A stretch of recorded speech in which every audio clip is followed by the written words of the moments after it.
জ্ঞান বুদ্ধিকে স্থির রাখে, ধৈর্য মনকে স্থির রাখে,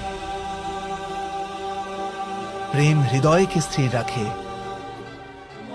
আর সমর্পণ শরীরের সমস্ত আবেগকে শান্ত করে শরীরকে স্থির রাখে।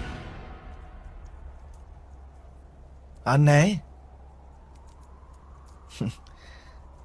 ন্যায় আত্মাকে স্থির রাখে। মন, বুদ্ধি, হৃদয়, শরীর, আত্মা, এই পাঁচটি ধর্মের আধার যখন শান্ত স্থির হয়ে যায়,